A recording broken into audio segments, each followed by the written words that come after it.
आधी सवर्णों की आबादी जो है आज भुखमरी के कगार पे है। उनके पास आवास नहीं है, उनके पास शिक्षा नहीं है, उनके पास कृषि करने के लिए जमीन नहीं है और घर भी नहीं है। इस आयोग पे कोई सुनवाई और कार्रवाई कोई नहीं करने वाला है, कोई नहीं करने वाला है। इस पे सुनवाई और कार्रवाई ना तो वर्तमान की सरकार करेगी और ना जो विपक्ष में बैठा हुआ है, जो हम सवर्णों के वोट के बदौलत ही राजनीति में यहाँ से लेकर दिल्ली तक खड़ा है। जिस दिन सवर्णों की अपनी राष्ट्रीय पार्टी हो जाएगी और सवर्णवाद के सोच के साथ खड़ा हो जाएगा तो भाजपा भी हमसे समझौता करेगी और उसके मैनिफेस्टो में दलितों के विकास के साथ सवर्णों के विकास की भी नीति होगी। जदयू हमसे अलायंस करेगा और वो दलित पिछड़ों के विकास के साथ सवर्णों के विकास की भी नीति को लगाएगा। राजद भी समझौता करेगा, वो अपने साथ हमारी नीति को भी लगाएगा, क्योंकि हमारे साथ सटेगा तभी सत्ता आएगा। राजनीतिक और सामाजिक गठजोड़ वाली साजिश के तहत कानून बनाकर जबरन कमजोर, लाचार, बेरोजगार, फटेहाल, आवासहीन, भूमिहीन और उस शिक्षा विहीन बनाने का कार्यक्रम संविधान बनाने के दौर से ही चल पड़ा है। सवर्ण के बच्चे अपने ही पूर्वज के दिए हुए जमीन पे जो विद्यालय खड़ा है या मकान जो दिया गया उस पर जो खड़ा है, उसके लिए सवर्ण छात्रवृत्ति नहीं है, सवर्ण छात्रावास नहीं है, सवर्ण आवासीय विद्यालय नहीं है, सवर्ण वित्त निगम नहीं है, सवर्ण स्वरोजगार की योजना नहीं है, सवर्ण रोजगार की योजना नहीं है और सवर्णों के लिए सामाजिक सुरक्षा का भी एक्ट नहीं है, सवर्ण एक्ट नहीं है। नेता हमारे समाज का जो बनने की इच्छा रखते हैं वो केवल खुद को विधायक बनाने के लिए, खुद को सांसद बनाने के लिए, खुद कैसे मंत्री बन जाए इसके लिए वो समाज को बरगलाते हैं। और समाज भी बौद्धिक रूप से विकलांग हो चुका है और समाज को भी अब जगना चाहिए। जो नेता उनके लिए लड़ता है उसके प्रति सम्मान रखो, जागो और समझो कि मेरे लिए लड़ने वाला कौन है। उन नेताओं के पीछे नहीं जाओ जो पार्टियों की दलाली करता है, पार्टियों का जिंदाबाद करता है और आपके खिलाफ कानून बनाने के लिए हाथ उठाकर। शिक्षा मंत्री का बयान देख लीजिए सवर्णों के प्रति, आलोक मेहता का देखिए, राजस्व मंत्री हैं, तो खुलकर ये परसेप्शन नहीं है। नेता बजाते मंत्री, सिटिंग मंत्री जो है वो कहते हैं कि ये शोषक है। ये प्रायोजित सोच है, एक एजेंडा है समाजवाद का, वामवाद का एजेंडा है। मेरी बात को समझ के चलिए कि सवर्णों को मानसिक रूप से भी विकलांग बनाना है, कमजोर करना है। तो ये लोग बराबर बोलते रहते हैं, नीतीश कुमार भी बोलते थे, लालू यादव भी बोलते हैं और मुलायम सिंह यादव, समाजवादी कोई भी नेता रहा हो और वामपंथी, वो यहाँ तक बोलते हैं सवर्ण मतलब मुट्ठी भर लोग। सवर्ण न गरीब है, न लाचार है, न बेरोजगार है, न फटेहाल है। सवर्ण के प्रति राजनीतिक सामाजिक मंशा बनाई गई है भारत में, खासतौर से बिहार में और समाजवादी क्षेत्रों में, कि ये शोषक है, ये सामंत है, ये संसाधनवान है, ये सशक्त है। और यहाँ तक कि वामपंथी लोग तो हमको जुल्मी और जमींदार भी बोलते रहे। मानसिक रूप से भी सवर्णों का एक वर्ग फॉलोअर हो गया है और इन्हीं लोगों का फॉलोअर हो गया है जो सवर्णों को या तो तीखा जहर दे के मार देना चाहता है, या एक वर्ग वो भी है जो मीठा जहर दे के भी हमको मार रहा है। दो वर्ग है भारत की राजनीति में, दोनों हमको जहर दे रहा है। एक तीखा जहर देके हमको मार रहा है, जबरदस्ती पिला के मार डालना चाहता है। दूसरा हमको करीब करके मीठा जहर देके हमको मार रहा है। मर तो हम दोनों तरफ से रहे। भारतीय जनता पार्टी का जो सोशल डेवलपमेंट का मैनिफेस्टो है उसमें ओबीसी के लिए, बीसी के लिए, एससी के लिए, एसटी के लिए, यहाँ तक कि माइनॉरिटी के डेवलपमेंट के लिए उसमें एजेंडा में नीति है, योजनाएं हैं। लेकिन हमारा डेवलपमेंट के लिए किसी भी पार्टी के मैनिफेस्टो में योजना नहीं है। बिहार सरकार के सवर्ण आयोग के द्वारा कुछ आंकड़े जारी किए गए हैं और ये आंकड़े बेहद चौंकाने वाले हैं। सवर्ण समाज यानी जिनमें 4 जातियों का गिनती होता है, राजपूत, भूमिहार, ब्राह्मण और कायस्थ। कहा जाता है कि ये समृद्ध जातियां हैं, इनके पास जमीन बहुत ज़्यादा है, नौकरी बहुत ज़्यादा है, सारे संसाधनों पर इनका हक है। लेकिन बिहार सरकार के आंकड़ों पर अगर हम नज़र डालें तो स्थितियां बिल्कुल विपरीत हैं। यानी आज के संदर्भ में 2023 की बात करें तो सवर्ण समाज शायद अन्य जातियों की तुलना में बेहद पिछड़ रहा है। पहले आपको आंकड़ों से हम थोड़ा रूबरू करा देते हैं। देखिए, बिहार के 36% सवर्ण, मतलब 1/3 से ज़्यादा जो सवर्ण है वो गरीबी रेखा से नीचे हैं। इनके अलावा 19.9%, करीब 20% आप मान लीजिए, इनकी जो आबादी है वो कच्चा मकान और झोपड़ी में रह रही है। इनके अलावा 24.8%, लगभग 25%, 1/4 आबादी जो सवर्णों की है उनके पास ऐसा मकान है जो सेमी कच्चा है, मतलब ईंटा और मिट्टी से मिलाकर बनाया हुआ। इनके अलावा 33.4% सवर्ण आबादी ऐसी है जिनके पास कृषि योग्य कोई भूमि नहीं है। 1/3 सवर्णों की ऐसी आबादी है जिनके पास एक धूर जमीन भी आज नहीं बचा हुआ है। अगला आंकड़ा है कि ग्रामीण क्षेत्र में 7.5% सवर्ण अपनी जमीनों को बेच रहे हैं। इनमें 10.5% से ज़्यादा भूमिहार अपनी जमीन को बेच रहे हैं। राजपूतों की बात करें तो यह आंकड़ा 8% है। ब्राह्मणों की बात करें तो 5.8% है। और कायस्थ की बात करें तो यह आंकड़ा 4.6% है। इनके अलावा 37.7% ब्राह्मण, 62.5% भूमिहार, 50% राजपूत और 22.1% कायस्थ का मुख्य पैसा आज भी खेती माना जाता है और इनके पास जमीन ही नहीं है। इसके अलावा 46% सवर्ण जो है वो कृषि पर निर्भर है। इसके बावजूद या तो उनके पास जमीन नहीं है और जमीन है तो बाल बच्चे को पढ़ाने के लिए या बेटी की शादी के लिए जमीन बेचा जा रहा है। इनके अलावा राज्य के 55% सवर्ण ऐसे हैं जिनके पास आज 1 बीघा जमीन भी नहीं बचा है। एक एकड़ आप कह लीजिए, मतलब आधी आबादी सवर्णों की ऐसी है जो भूमि विहीन हो चुकी है। सवर्ण जाति के 49% मतलब 50% ग्रामीण क्षेत्र के बच्चे ऐसे हैं जो सिर्फ और सिर्फ गरीबी के कारण 10वीं के बाद अपनी पढ़ाई नहीं कर पा रहे हैं। तो अब अधिकारी बनना, जज बनना, दरोगा बनना तो सपना ही है। ये 50% का आंकड़ा है। तो कुल अगर हम इसका हिसाब बैठाएं तो आधी सवर्णों की आबादी जो है आज भुखमरी के कगार पे है। उनके पास आवास नहीं है, उनके पास शिक्षा नहीं है, उनके पास कृषि करने के लिए ज़मीन नहीं है और घर भी नहीं है। सवर्ण मोर्चा के राष्ट्रीय अध्यक्ष संजीव सिंह हमारे साथ फिर मौजूद हैं। इस पर हम लंबी चर्चा करेंगे। सर, आप जो आवाज़ उठाते हैं अब तो बिहार सरकार भी वही बोल रहा है और बात तो सही है, सामने आ गया। इतनी जो ये कहा जाता है कि शोषण करने वाली जातियां हैं, तो 5000 साल शोषण किया गया, दबाया गया। अभी आलोक मेहता का 2 महीना 3 महीना पहले का बयान था कि 10% वाले 90% वालों को दबा रहे हैं। तो 10% में तो 50% के पास तो खाने की स्थिति नहीं है। देखिए, दुनिया में भारत ही एक कमाल का देश है जिसका नाम सवर्ण के ही एक राजवंश के नाम पे रखा गया है, भारत। और इस भारत को बचाने के लिए उदित जी मुगलों से लड़ने का काम, अंग्रेज़ों से लड़ने का काम, विदेशी आतताइयों, आक्रमणकारियों से लड़ने में सबसे ज़्यादा योगदान सवर्ण समाज का रहा है। ये मैं नहीं बोल रहा हूँ, या मेरी बात को काटी जा सकती थी, लेकिन वामपंथी इतिहासकारों तक ने जो हमें नकारा है उसने भी लिखा है कि इसी का योगदान ज़्यादा है। यही लड़े हैं, यही मरे हैं, भारत को बचाया भी और भारत को बनाया भी है, आज़ाद भी करवाया है। लेकिन दुर्भाग्य क्या है कि इसी सवर्ण को राजनीतिक और सामाजिक गठजोड़ वाली साजिश के तहत, राजनीतिक और सामाजिक गठजोड़ वाली साजिश के तहत कानून बनाकर जबरन कमज़ोर, लाचार, बेरोजगार, फटेहाल, आवासहीन, भूमिहीन और उस शिक्षा विहीन बनाने का कार्यक्रम संविधान बनाने के दौर से ही चल पड़ा है। परिणाम तो दिख भी रहा है। और इस लड़ाई को लड़ते लड़ते हम 20वें साल प्लस में हैं।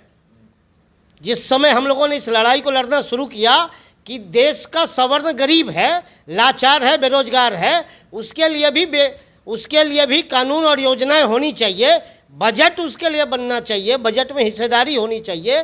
तो हमको सबसे पहले सवर्ण समाज के लोगों ने ही सबसे ज़्यादा विरोध किया था। उन्होंने कहा कि नहीं, जातीय आरक्षण केवल हट जाए।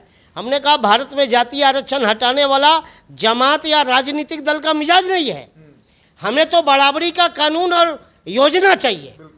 ठीक है, आज हमें लिए, हमारे विकास के लिए, हम सवर्णों के विकास के लिए ना तो केंद्र में आयोग है विधिवत रूप से, न ही राज्यों में जो आयोग है वो काम कर रहा है।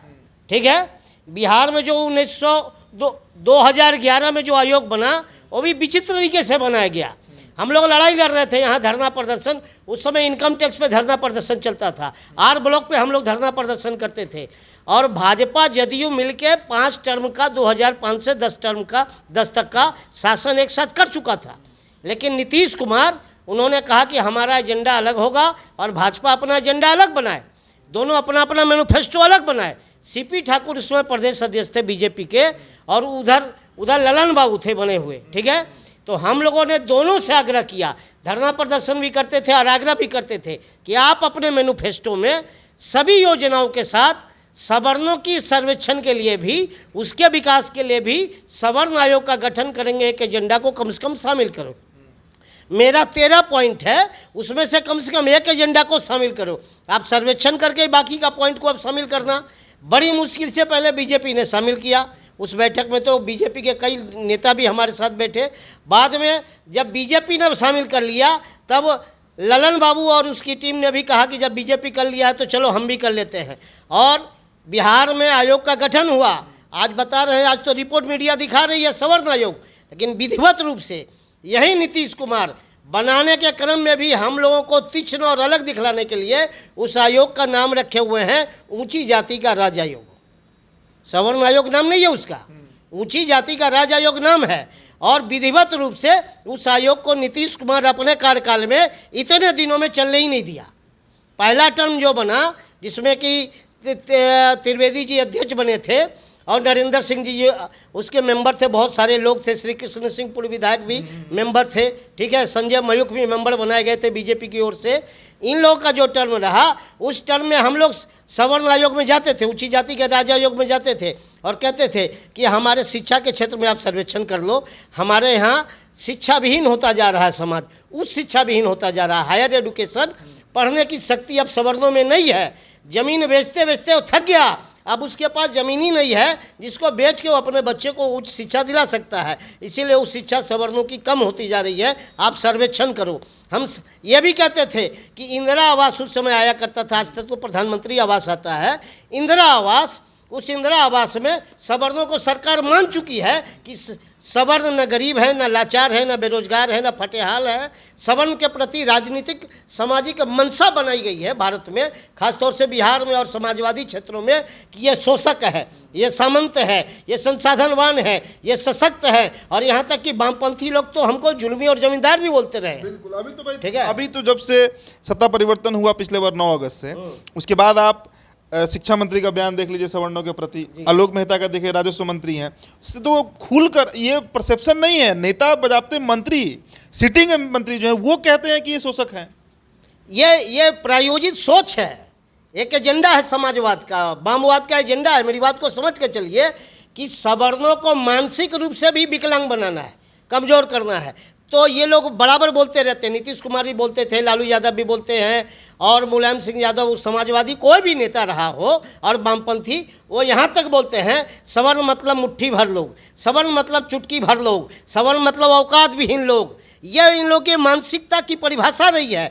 और उन लोगों के द्वारा कहे गए बातों को इतना बार ज़्यादा कहा गया कि बहुत सारे सवर्णों के मन में रहा कि हमारी संख्या ही कम है, हम तो लाचार लोग हैं, हमारी संख्या ही कम है, हम कैसे फाइट कर पाएंगे, हम कैसे अपनी बात को रख पाएंगे। मानसिक रूप से भी सवर्णों का एक वर्ग फॉलोअर हो गया है, और इन्हीं लोगों का फॉलोअर हो गया है जो सवर्णों को या तो तीखा जहर दे के मार देना चाहता है, या एक वर्ग वो भी है जो मीठा जहर दे के भी हमको मार रहा है। 2 वर्ग है भारत की राजनीति में, दोनों हमको जहर दे रहा है। एक तीखा जहर दे के हमको मार रहा है, ज़बरदस्ती पिला के मार डालना चाहता है। दूसरा हमको करीब करके मीठा जहर दे के हमको मार रहा है। मर तो हम दोनों तरफ से रहे हैं। एक सवाल है सर कि अभी अगर आज के कंटेक्स्ट में आप देखिए तो कोई सवर्ण विधायकों की, अभी सबसे ज़्यादा तो राजपूत समाज से ही 28 विधायक हैं बिहार में, भूमिहार समाज से 12 विधायक हैं, ब्राह्मण समाज से 11 हैं, कायस्थ समाज से 3 हैं। तो इनको भी जोड़ा जाए तो करीब करीब विधानसभा का 1/4 आबादी जो है, 1/4 से ज़्यादा वो सवर्णों का है। आप सांसदों का ही देख लीजिए, राजीव प्रताप रूडी को उठाइए, अश्विनी चौबे को लीजिए, RK सिंह को लीजिए, रविशंकर प्रसाद को लीजिए, गिरिराज सिंह को लीजिए, लंबी फेहरिस्त है। मतलब वहाँ पर भी देखिए तो 1/3 सांसद जो बिहार के हैं वो सवर्ण ही हैं। इतने सवर्ण के बड़े बड़े नेता हैं बिहार, अब चूँकि बिहार का सवर्ण आयोग का बात है, लेकिन दुर्भाग्य कहिए या इसे आप कहिए कि एक तरह से समाजवादी राजनीति की जीत है कि आज सब एक मतलब पैरेलल हो चुके हैं। इतने बड़े जो नेताओं की फौज है, ये भी तो आवाज़ नहीं उठाया ना पिछले 30 सालों से। दरअसल इसके पीछे का कारण वही सोच है, वही समाजवाद है। भाजपा भी अर्ध राष्ट्रवादी और अर्ध समाजवादी है। इस सत्य पे चिंतन करे मीडिया और बुद्धिजीवी। भाजपा भी अर्ध समाजवादी और अर्ध राष्ट्रवादी है। भाजपा की योजनाओं में जातीय योजनाएं जिंदा रहती है। अभी तुरंत वर्तमान जो लोकसभा राज्यसभा का सत्र, यानी सदन का जो सत्र समाप्त हुआ है, इसमें कोऑपरेटिव बिल पास किया गया है। उस कोऑपरेटिव बिल में जातिवाद को ख़त्म करने के लिए कॉमन कॉन्सेप्ट अभी लाने की बात चल रही है।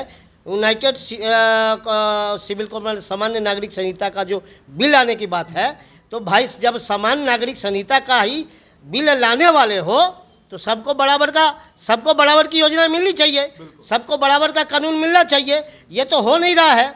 तो हमारे लिए सवर्णों के लिए इस 75 साल में अमृतकाल तक में सवर्ण के गरीब छात्रों के लिए जिनके माँ बाप बड़े उदारता के साथ अपने पूर्वजों का ज़मीन जो बचा के रखे हुए थे और अपने वंश के लिए जो ज़मीन का इस्तेमाल होता उसको निकाल के कॉलेज में दे दिए, विद्यालय में दे दिए, विश्वविद्यालय में दे दिए। और उस पर जो विद्यालय विश्वविद्यालय बना है, उस विद्यालय विश्वविद्यालय में जो सरकारी शिक्षक काम कर रहे हैं, सरकारी नियंत्रण में काम कर रहा है, वहाँ जो छात्रवृत्ति मिलती है उसमें उसी सवर्ण के परिवार या उस वंश के बच्चों के लिए छात्रवृत्ति नहीं है, अति पिछड़ों की छात्रवृत्ति है, वहाँ बच्चे पढ़ते उनको मिलता है। अनुसूचित जाति की छात्रवृत्ति है, वहाँ बच्चे पढ़ते उनको मिलता है।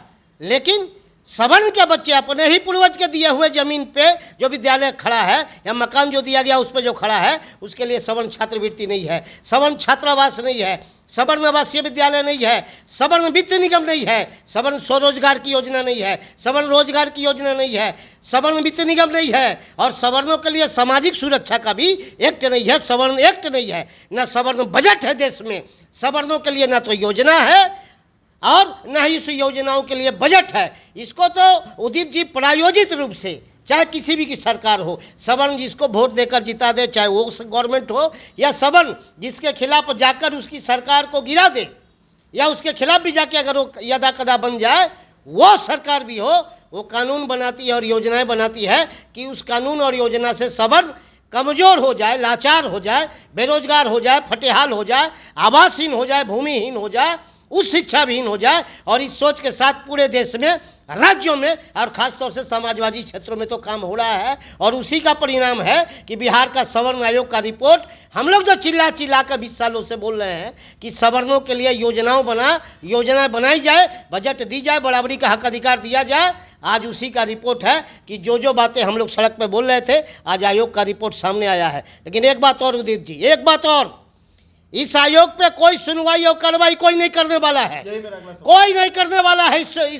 इस पे सुनवाई और कार्रवाई ना तो वर्तमान की सरकार करेगी, ना जो विपक्ष में बैठा हुआ है, जो हम सवर्णों के वोट के बदौलत ही राजनीति में यहाँ से लेकर दिल्ली तक खड़ा है, उसका कोई एक मर्द राजनेता खड़ा होके आज कहे कि इस आयोग के रिपोर्ट को हमारी सरकार बनेगी तो हम लागू करेंगे, जहाँ हमारी सरकार है उस आधार पर हम भी इस आधार पर कानून और योजना बनाएंगे। तो देखिए, सवर्ण आयोग की रिपोर्ट, एक सवाल और है सर कि देखिए सब कुछ है, लेकिन बावजूद इसके आप सुप्रीम कोर्ट के ही जजों का अगर आंकड़ा देखिए, वामन मिश्राम ने एक रिपोर्ट दिया था कि जो 32 जज हैं उनमें 12 ब्राह्मण हैं, 6 कायस्थ हैं। तो इस तरह का आंकड़ा जो सामने आया था कि, या पटना हाई कोर्ट का ही देखिए कि एक लॉबी है। या इसी बार का आप यूपीएससी का रिजल्ट देखिए, इशिता किशोर जो टॉपर हुई कैस्ट समाज से थी, इसके पहले जो ब्राह्मण समाज के थे। तो यही लोग जो टॉपर भी हो रहे हैं, यूपीएससी हो, बीपीएससी हो, या जज का लॉबी हो, या पत्रकारों में ही देखिए तो एक अच्छी खासी संख्या सवर्णों की ही है। तो इस बात से भी तो इनकार नहीं किया जा सकता कि उनका एक लॉबी है जो आज भी बहुत एक्टिव है सवर्णों का, और वो समाज ओबीसी ईबीसी जो है आज भी उतना आगे नहीं आ पाया है। सवाल बहुत तथ्यपरक है, इसको समझना पड़ेगा। मोटिव बना दिया गया है। जनता दल यू के टिकट के लिए या जनता दल यू के नेता बनने के लिए कोई उसमें जाते हैं तो जनता दल यू का एजेंडा जो भी सेट किया हो, ठीक है, उस एजेंडा के लिए वो काम करते हैं। भले सिंह जी हो, मिश्रा जी हो, ठाकुर जी हो, चौधरी जी हो, पांडे जी हो, उपाध्याय जी हो, कोई भी हो, ठीक है। यही स्थिति बीजेपी के साथ भी है। भारतीय जनता पार्टी का जो सोशल डेवलपमेंट का मैनिफेस्टो है, उसमें ओबीसी के लिए, बीसी के लिए, एससी के लिए, एसटी के लिए, यहाँ तक कि माइनॉरिटी का डेवलपमेंट के लिए उसमें एजेंडा में नीति है, योजनाएं हैं। लेकिन हमारा डेवलपमेंट के लिए किसी भी पार्टी के मैनिफेस्टो में योजना नहीं है। नेता हमारे समाज का जो बनने की इच्छा रखते हैं, वो केवल खुद को विधायक बनाने के लिए, खुद को सांसद बनाने के लिए, खुद कैसे मंत्री बन जाए इसके लिए वो समाज को बरगलाते हैं। और समाज भी बौद्धिक रूप से विकलांग हो चुका है, उसको खुद का रास्ता बनाना चाहिए। आज पासवान की एक पार्टी सक्सेस है, आज मुसहर समाज की एक पार्टी सक्सेस है, आज सनी समाज की 3 पार्टी सक्सेस है, आज यादव समाज का 4 पार्टी सक्सेस है। जिस दिन सवर्णों की अपनी राष्ट्रीय पार्टी हो जाएगी और सवर्णवाद के सोच के साथ खड़ा हो जाएगा तो भाजपा भी हमसे समझौता करेगी और उसके मैनिफेस्टो में दलितों के विकास के साथ सवर्णों के विकास की भी नीति होगी। जदयू हमसे अलायंस करेगा और वो दलित पिछड़ों के विकास के साथ सवर्णों के विकास की भी नीति को लगाएगा। राजद भी समझौता करेगा, वो अपने साथ हमारी नीति को भी लगाएगा, क्योंकि हमारे साथ सटेगा तभी सत्ता आएगा। हम सत्ता बनाने की शक्ति है और सत्ता गिराने की शक्ति है। और मीडिया में जो सवर्ण हैं, बहुत कम ही लोग हैं जो सवर्णों के प्रति, सवर्णों की समस्याओं के प्रति जागरूक है। पता नहीं वो पुरानी परंपरा जो वामपंथी सोच वाला मीडिया का सोच है, मतलब दलित मतलब लाचार, दलित मतलब लाचार, भले दलित डीएम हो, भले दलित कमिश्नर हो। अब बहुत सारे, आज तो सरकारी विभाग में आप जोड़ कर देख लीजिए, दलितों का रिजर्वेशन के आधार पे नौकरी सही है, कर्मचारी भी उसके उतने, पदाधिकारी भी उतने, ओबीसी का भी रिजर्वेशन है, उसके भी कर्मचारी पदाधिकारी से लेके आईएएस आईपीएस तक उतना ही बनता है। मेरा तो रिजर्वेशन नहीं है, जो कुछ छूटा हुआ भाग है उसमें भी कम पढ़ा, 49.5% हमारे लोग पढ़ ही नहीं पाता, जा ही नहीं पाता। वो तो 50% जो में से जो पढ़ते हैं उसमें चंद लोग जो प्रयास करते हैं, तब इतने संख्या में हैं। हमको थोड़ा खुला वातावरण दो, सरकार सहयोग करो। इस देश में सबसे ज़्यादा बौद्धिक लोग इस देश को हम लोग देंगे, सक्षम लोग देश को देंगे।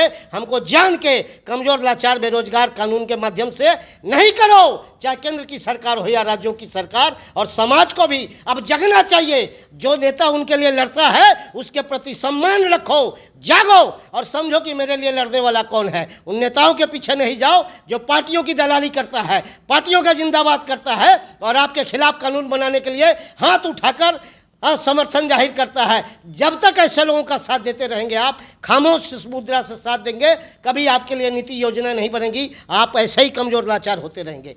चलिए, तो आपकी क्या प्रतिक्रिया है इस पूरे चर्चा पर? सवर्णों पर एक जोरदार बहस हुई, सवर्ण समाज की स्थिति हमने आपके सामने रखी, आंकड़ों को सामने रखा। सवर्ण मोर्चा के राष्ट्रीय अध्यक्ष ने भी अपना पक्ष रखा। जो प्रतिक्रिया होगी हमारे कमेंट बॉक्स में छोड़ते जाइएगा। बहुत बहुत शुक्रिया।